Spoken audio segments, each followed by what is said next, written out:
بسم اللہ الرحمن الرحیم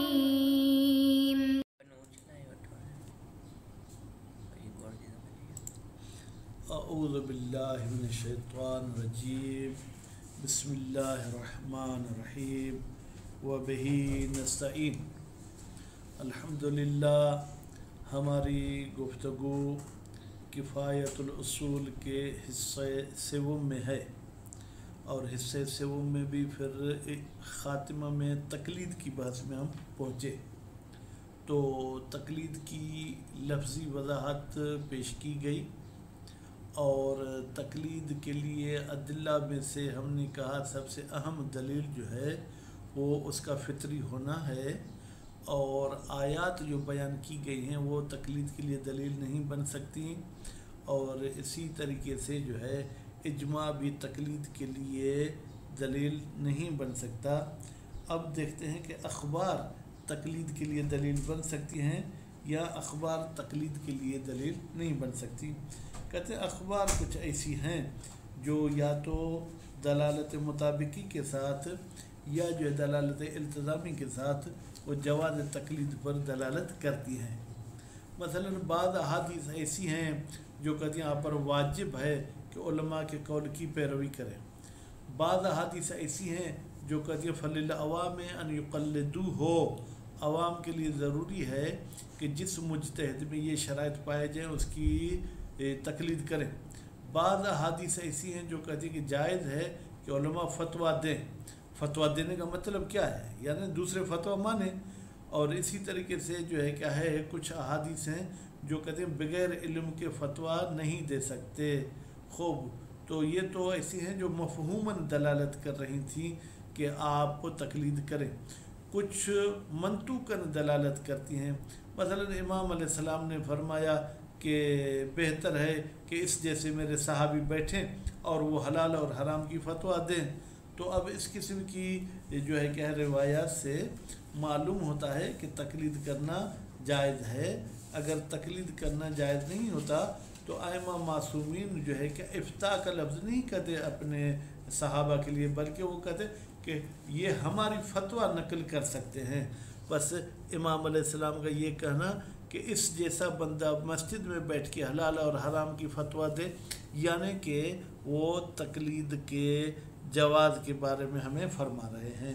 تو ابھی ہم چلتے ہیں عبارت کی طرف۔ لا بأس، کوئی اعتراض نہیں ہے، بدلالت الاخبار علیہ، کہ احادیث دلالت کرتی ہیں علیہ جواز تقلید پر، بالمطابقت، یا تو دلالت مطابقی کے ساتھ، او الملازمت، یا دلالت التزامی کے ساتھ۔ اب ان روایات کو جو ہے کیا ہے کچھ علماء نے بیان بھی کیا ہے، لیکن ہم تو کفایہ کی عبارت پڑھتے ہیں، حیث دل بعضها، جبکہ بعض اخبار دلالت کرتی ہیں علی وجوب اتباع قول العلماء، کہ آپ لوگوں پر واجب ہے کہ علماء کی بات مانیں۔ مثلا ایک امام علیہ السلام کی حدیث ہے، ایک شخص کا نام ہے غالباً شعیب، کہ بھائی علیک بالاسدی، تم پر لازم ہے کہ تم اسدی کی بات مانو۔ اسدی سے مراد جو ہے جناب ابو بصیر ہیں۔ یا کہیں اور ہم دیکھتے ہیں کہ حدیث غالباً امام رضا علیہ السلام سے ہے کہ انہوں نے ایک شخص کو کہا جس کا نام تھا علی ابن مسیب، اس کو کیا فرمایا امام علیہ السلام نے؟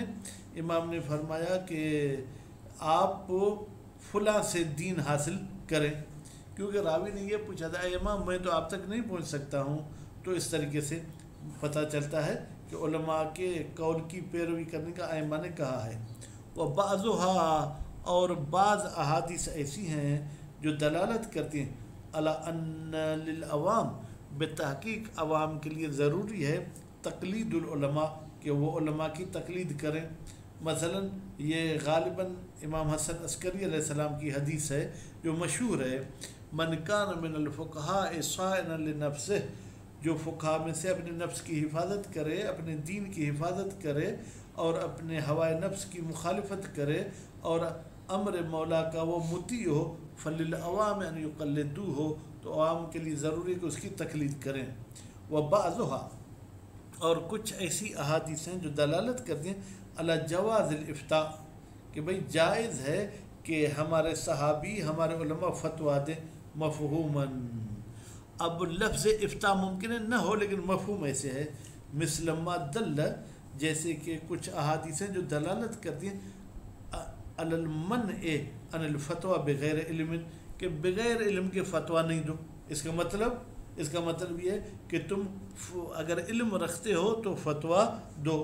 جیسے ایک حدیث میں ملتا ہے من افتى بغیر علم لعنته الملائکۃ، جو شخص بغیر علم کے فتویٰ دیتا ہے اس پر ملائکہ لعنت کرتے ہیں.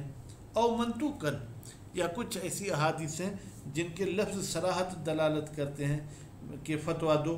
مثل ما دل علی اظہارہ علیہ السلام، جیسے کہ وہ حدیث جو دلالت کرتی ہے کہ امام علیہ السلام نے اظہار کیا تھا کس کا؟ المحبت، محبت کا. کون سی محبت؟ لأن یرا فی اصحابہ، یا لأن یرا کہ امام دیکھے اپنے اصحاب میں من یفت الناس بالحلال والحرام، کہ کوئی ایسا میرا صحابی ہو جو لوگوں کو حلال اور حرام کی فتویٰ دے. جیسے کہ امام علیہ السلام کا ابان بن تغلب کے بارے میں یہ خطاب ہے، اجلس فی مسجد المدینہ، تو مدینہ کی مسجد میں بیٹھ جا، وافت الناس، اور لوگوں کو فتویٰ سنا. فانی احب ان یرا فی شیعتی مثلک، میں چاہتا ہوں کہ میرے شیعوں میں تجھ جیسے دیکھے جائیں. تو اب یہ بھی ایسی ہے کہ امام نے صراحتاً کا فتویٰ دو.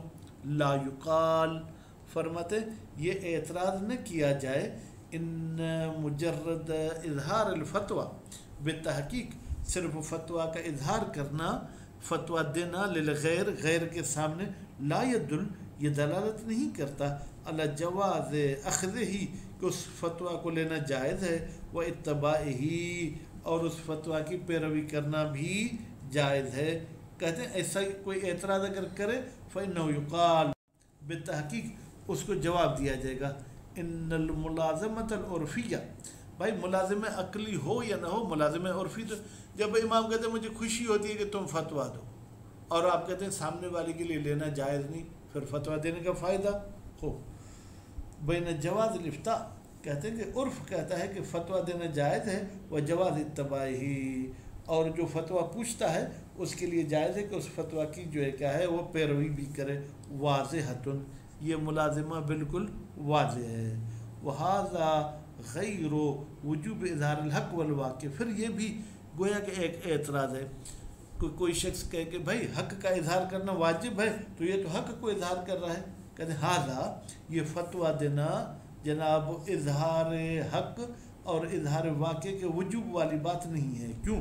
حیث اللہ ملازمت، اس لیے کہ کوئی ملازمہ نہیں بینہ اظہار حق کے درمیان ہو، و بین وجوب اخذہ، اور اس کو لینا تعبداً، تعبدی صورت میں ہو، یہ ایسا نہیں ہے. ففہم و تأمل، آپ یہ سمجھیں اور اس پہ غور کریں کہ فتویٰ دینے پر فتویٰ کی پیروی کی جائے گی، لیکن اظہار حق پر سامنے والے کے لیے واجب ہو، ٹھیک ہے، ایسی کوئی بات، ایسا کوئی ملازمہ نہیں ہے. وَهَذِهِ الْأَخْبَارُ، یہ جو ہم نے اخبار پیش کی، علی اختلاف مضامینها، جبکہ ان کے مضامین اور مطالب بھی مختلف ہیں، وتعدد اسانیدها، اور ان کی سندیں بھی مختلف ہیں. لا یبعد، فرماتے بعید نہیں ہے کیا؟ دعوی القطع، کہ ہم یقینی طور پر دعویٰ کر سکیں بصدور بعضها، کہ بعض احادیث ائمہ سے صادر ہوئی ہیں. فیکون، تو پھر یہ بعض احادیث دلیلا قاطعا، ایک مضبوط دلیل ہو جائیں گی، علی جواز تقلید، جواز تقلید پر. وَإِن لَمْ يَكُنْ كُلُّ وَاحِدٍ مِنْهَا بِحُجَّةٍ، اگرچہ ان میں سے ہر ایک کو اگر الگ الگ دیکھیں تو وہ حجت نہیں ہے. ایک لکڑی باریک لے آئیں گے تو وہ ٹوٹ سکتی ہے، لیکن جب چند لکڑیاں آئیں تو ان میں کمزور قوی مل کر ان کو کوئی نہیں توڑ سکتا. فَيَكُونُ، پس یہ احادیث کا ملنا مخصص ہو جائے گا کس چیز پر کا؟ لما دل، ان ادلہ کا جو دلالت کرتے ہیں علی عدم جواز اتباع غیر العلم، کہ آپ علم کے علاوہ کسی دوسری چیز کی پیروی نہیں کریں. وذم، اور وہ دلیل جو دلالت کرتے ہیں کہ آپ کی مذمت کی گئی ہے